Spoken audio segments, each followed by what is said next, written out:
Right, come do a quick at-home workout with me. Today we're going to focus on legs. I work a lot and I know I still need to work out, so we're going to actually do that today. The first thing we're going to do is a superset of calf raises and goblet squats. For the calf raises, focus on squeezing at the top for 1 to 2 seconds, and also make sure you're holding on to something so you don't have to focus on balance. You want to be able to focus on just the workout and not all that extra stuff. Now, after we do our calf raises, we're going to grab a weight and we're going to perform a goblet squat. Now, for this, you don't have to use a weight, but depending on your experience and your current fitness level, you can do it with body weight. You can go lower down on the actual squat, or you can go halfway on the squat. Again, do what's comfortable for you. You don't have to add weight until you get used to the actual motion. Now, these are the first 2 supersets, and after this, we're going to take a 5-minute break. You'll do another set of those 2 workouts, and then you'll move to the next thing I'll show you. Now, after a 5-minute break, depending on how many sets you're doing, you do another set, 5-minute break.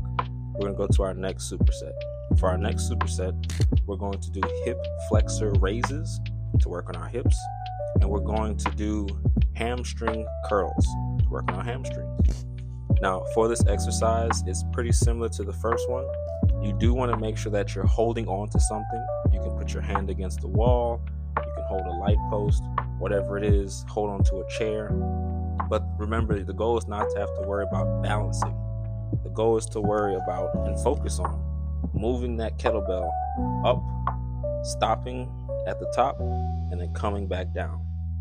So again, you can hold onto something, make it easier for yourself. And the weight you use is up to you. You can start off with body weights. Depends on your fitness level. Now, as you can see, I'm now setting up for hamstring curls. This one, I highly recommend you start off with lower weights, right? Even if it's just body weight, depending on your fitness level. But you want to pull it up and then slowly go down. You're going to very quickly feel a burn in the back of your legs, aka your hamstrings. Do not overdo it.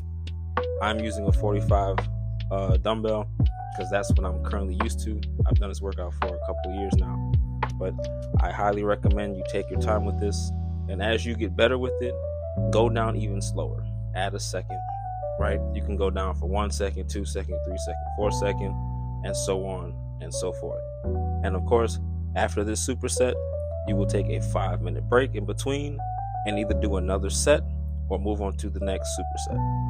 Right, so after you've taken your 5-minute break, gotten some water, we're going to the final superset. This one is going to challenge you a lot, regardless if you're a beginner or you're more experienced when it comes to working out. We're going to do Bulgarian split squats, and then we're going to do glute bridges. Now, for the split squats, if you don't know what they are, you stand next to a table, a bench, a chair, anything that can hold your leg up. You put 1 foot back on it, and then you squat down with the leg.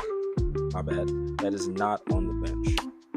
Now, you can do it body weight, and you'll feel it. You can do it holding a weight. You'll definitely feel it. But there are a couple things you can do to make this easy for yourself. 1, you can eliminate trying to balance, right? You can put your arm against the wall like we've talked about, hold on to a lamppost, whatever it is to make sure that you can focus on these squats. 2, shoes on or shoes off. I highly recommend you try both. Some people like having their entire foot on the ground, and taking your shoe off sometimes helps with that. So those are 2 things that I recommend you try when doing Bulgarian split squats. Once you do them, you'll know them. And as you can see, I'm currently contemplating life because they hurt.